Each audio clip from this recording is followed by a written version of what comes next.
What's up guys, it's Alex Dayum. Welcome back to another video. Hope you're having a fantastic day. I'm gonna start off this video by giving you a little bit of tips and a little bit of advice for dieting.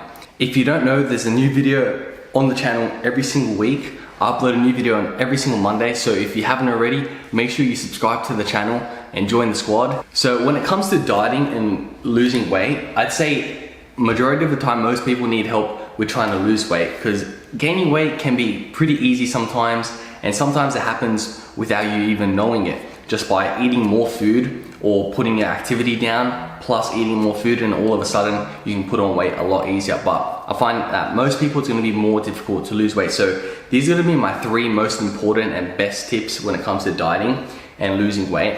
Now, I'll first of all just go ahead and say that the most important thing when it comes to burning body fat and getting leaner and looking better in terms of burning body fat, the most important thing is going to be calories in versus calories out. Now what that means is, calories in means how much calories you're consuming, so the amount of energy that you get from eating food, okay? And calories out is how much you burn, so how many calories you burn from doing exercise, going on a walk, just little things throughout the day, little fidgeting, that burns very, very little calories, but it still does burn a tiny bit. And also just metabolic functions in your body. Basically, the internal things that your body does that you don't tell it to do, but the things that it does to remain in a state of homeostasis. That's stuff that you can't really control, but what you can control is your activity level and your exercise level, and how much output and energy you burn by doing exercise and things of that nature. So tip number 1 out of the 3 most important things I would say is to track your food and track your calories. Now a lot of people are gonna listen to that and be like, oh man, I can't really be bothered tracking my food, I don't want to track my calories, I just want to eat what I want to eat. Look, you can try that process, go ahead. But if you've been trying it for like a few months and it hasn't been working for you, then the best thing that you're gonna have to do is start tracking your food and start tracking calories. It doesn't have to be 100% correct, but the more accurate and the more you track, the more, I guess, guaranteed your results are gonna be, and the more accurate and more likely that you're gonna get results that you're looking for. And there's a stupid fucking bug interrupting me while I'm talking. Yeah, so look, there's that one option where people will be like, look, I just want to eat clean and then not track my calories and diet that way. You can definitely try and do that. Go ahead. If you feel like that's the best way for you, try it out. If it works, it works. If you get to a point where you're stuck and you can't lose any more weight, the best option for you is going to be track your calories. Now, what I would recommend you do is go to calorie calculator on Google, enter in your stats, find out how many calories it takes for you to burn to lose a certain amount of weight, put in all your stats in, and it will tell you a certain amount. For example, 2,500 to lose half a kilo per week, something like that. Go off of that. And how I track my calories, what I used to do was I used to search up every single food on Google and use I would search up, for example, chicken nutritional information, banana nutritional information, just anything, put in X and then nutritional info and it'll tell you. And then I would write it down, but that's a very slow and old way, and it's very inefficient. So what I do now is I just use a free app on the App Store. It's called MyFitnessPal. I highly recommend you download it. Basically what you can do is you can type in a food, and if people have added it in before, you can search it up, find it, add it in there, put in how many servings you had, how many grams you had. But you can also, a very easy way is if it has a barcode, you can just scan, for example, if you have a Greek yogurt, scan in your Greek yogurt and boom, you can add it in there, 1 serving, 2 servings, blah, blah, blah. And you can put your goals on there as well. And that way you can just track your food, track your calories. So yeah, my first tip, my first most important thing to be doing is to track your calories, track your macros. Tracking your activity level is not as important, but tracking how much food you're putting into your body is very important, and this is why.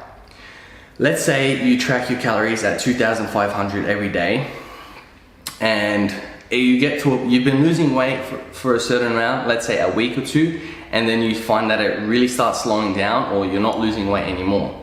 Then you'll know, okay, 2,500 is a little bit, my body has adjusted to this level of calories. to this metabolic rate. Now I need to lower my calories by, let's say, 100 or 200 max. So you go down to 2,400 to 2,300 calories, and then you try that out for another while and see how your weight goes. And not only tracking calories is important, but tracking your weight on a daily basis would be a very good way to go about it. As soon as you wake up, weigh yourself, and you'll see your progress that way. So without rambling on for way too long, first and most important tip, tracking your calories and tracking your macronutrients. So you got tracking calories, and those calories are made up of protein, carbohydrates, and fats. So tracking your macros is gonna be very important as well. So how much grams of protein you're having per day. For example, 180 grams. Let's say carbohydrates, 250 grams per day, and let's say fats, 90 grams or 70 grams per day. These are just random numbers that I've thrown out, but tracking all that is very, very important, and using a food scale is very, very important as well. Okay, so tip number 2 for this video is going to be getting bang for your buck when it comes to food selections. What do I mean by this? When you're choosing your foods for your diet, okay, especially if you're on lower calories, okay, so you're trying to burn and shred fat, you want to choose foods that fill you up, okay, but have a low amount of calories. A good example of this would be chicken. Chicken is not very high in calories, okay, but it is very filling, and it's got very, very high protein. High protein foods are very, very filling. They keep you full, your stomach fuller for longer, and you don't feel hungry as soon. A bad example of this would be like a chocolate bar. A chocolate bar is going to be like 100 to 200 calories, mainly filled with carbohydrates and fats, and that thing is not going to fill you up anywhere near as much as chicken, okay? Other foods that are great like this: steak, chicken, rice, even pasta is pretty good. If you find a lower calorie pasta, it'll keep you nice and full. Having heaps of fiber in your diet is very good for this as well, to keep you full. So one struggle about dieting, right, is you get hungry and you feel like you want to binge and go and eat all this bunch of food. So you want to try to keep yourself as satisfied as possible. So having a lot of vegetables and fruit is very important, because they are high in fiber, full of micronutrients, and these things are going to keep you very full. So you can pretty much have as many green vegetables as you want with your diet, like a whole fucking plate full with every single meal. Now that may not be realistic, but you could do that. And having a serving of fruits and vegetables with every single meal, I would very highly recommend. Broccoli, asparagus, green beans, peas, whatever greens you like, add those with your meal, and that'll help boost your fiber up. And having a high fiber diet is very, very important for keeping yourself full and satiated and not getting too hungry. So high fiber, but also, as I said, as the main tip would be eating calories that, choosing foods that have a low amount of calories but keep you very, very full. And one thing that I quickly mentioned is, I used the example of the chocolate bar earlier, right? Now, a chocolate bar, does that mean you can never have a chocolate bar? Of course not. If you add it into your calories and track it, you can add it into your diet, no worries. But don't go having 10 chocolate bars, you know? Have like one, just limit it to one. So that way you're not craving a chocolate bar or sweets or sugars, but at least you're having it on a decently consistent basis, but it's not like the main part of your diet. The main part of your diet should be those foods that are lower calorie, gonna keep you full. Meats, high protein, you know, not too high in fat, good carbs, rice, sweet potato, vegetables, chicken, fish is really good as well, and steak, stuff like that. Even oats is a very, very good choice as well. I love oats as a choice of carbs.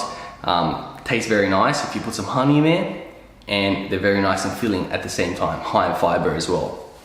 Another like food choice that you could add in is like protein shakes. They help a lot because they're just protein, pure protein.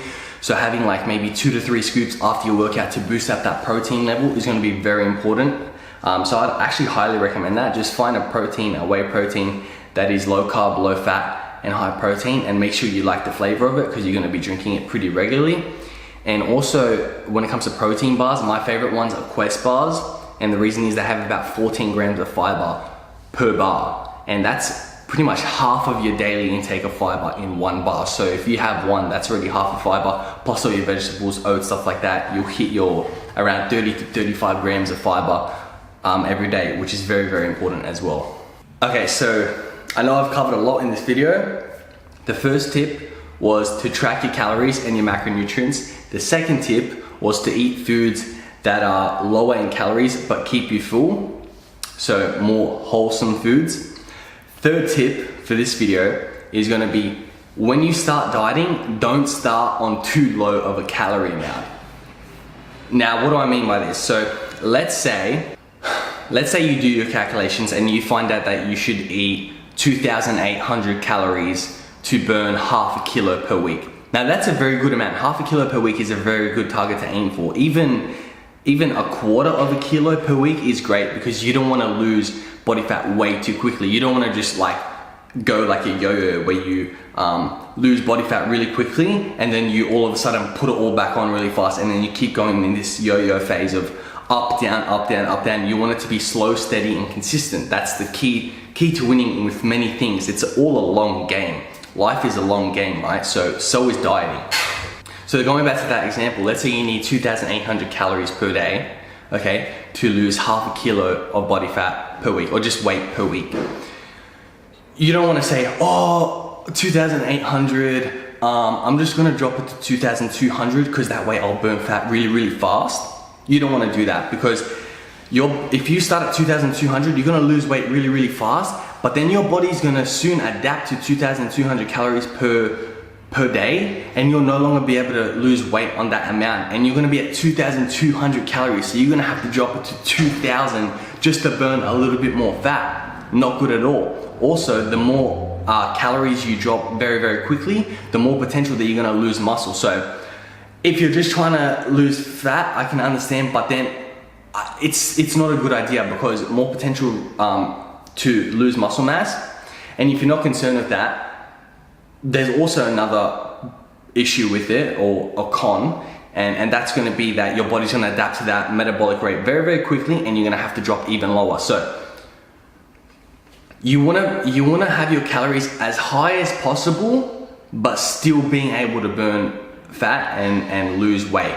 So do the 2,800, for example. Do that for a week or two, or for however long you're losing body fat at that amount, and then you can drop it by 100 or 200 calories. So slowly decrease that calorie amount from there, and that's going to be very, very important, and it's going to be so good for you in the long run, and it's a way better option than starting off very, very low right at the beginning, because soon you're going to be eating 1,000 calories per day just to burn a bit of body fat, and you're going to freaking hate it, and you're going to go crazy. You're going to have a low amount of fat, not just body fat, I mean like eating low fat, which is very, very bad for your hormones, and there's just a lot of negative things that can come from eating way too low calories. You're going to be snappy with people, you're going to feel like shit, your workout's going to be shitty. So start at a higher calorie amount as possible, and then slowly decrease your calories from there. Take away carbs, maybe a little bit of fat, but try to keep your protein at a decently high amount so you can reserve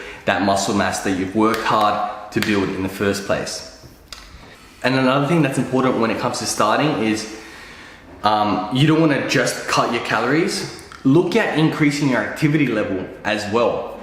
So for example, you could eat 2,800 calories, but you could increase your activity level a little bit more, and that means you're burning a little bit more calories, okay? And that means there's going to be a bigger difference between how much you're eating and how much you're burning, and that's going to mean more body weight loss.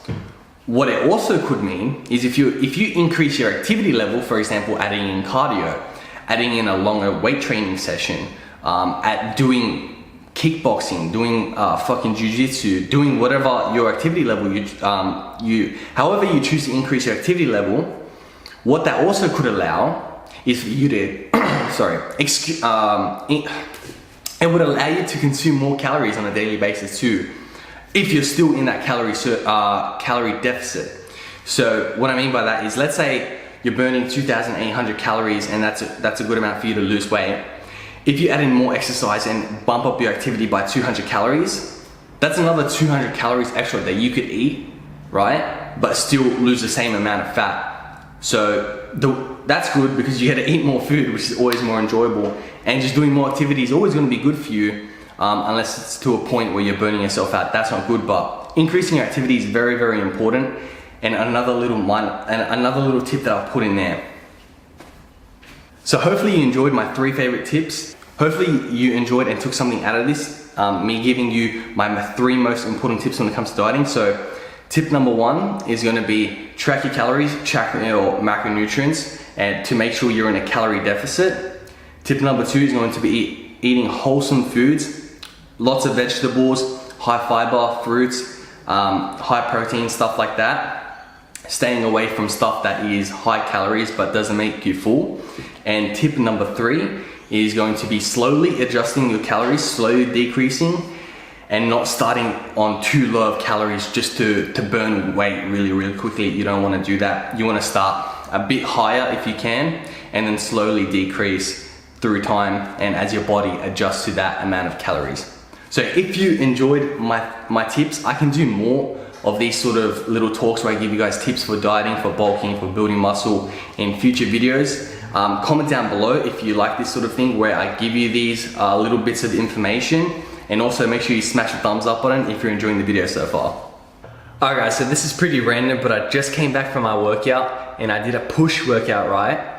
Now, what I had for my program written was a 5 rep max on bench and then 3 sets of 12 reps for bench press. But I was like, during my workout, I did 90 kilos and then I was gonna go to 100 for 5 reps, and I was like, you know what? I'm gonna go for fucking 8 reps on for 100 kilos. Well, basically I wanted to max out, but I'm so fucking happy, right? I hit 8 reps on 100 kilos on bench press, which is 2 plates on each side, which I'm very, very, very stoked about because I've had this goal ever since I started lifting, which was over 5 years ago, and this was the first time I actually got 8 proper reps on 100 kilo bench press. And for myself at like 81, 82 kilos, I'm very, very happy with that and very stoked that I finally achieved that. I probably had the strength to do this for quite a long time, but I always got very nervous and very scared to attempt it, so I never did because I didn't want to fail it.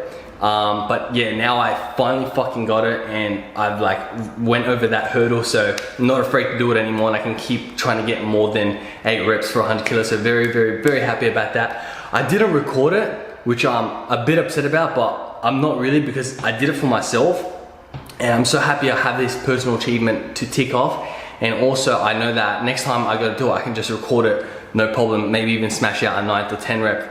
But yeah, just very, very, very fucking happy about that. So wanted to share that with you guys as I was about to finish editing this video. I came home from the gym, I was like, you know what, I better tell you guys, update you. And yeah, just very, very happy at this moment. And the pump was good as well. So yeah. I just can't let you go. Lord knows that I've tried to. You said Alright guys, I'm going to start wrapping up this video. If you haven't already, click that subscribe button. Make sure you hit the subscribe button, join the squad. Also, turn on post notifications. That way YouTube will notify you every single time I upload a new video, because I upload weekly videos on the channel. So make sure you subscribe to the channel, join the squad, join the family. So that is going to be the end of the video. If you enjoyed it, make sure you smash the thumbs up button, and always remember to keep the pump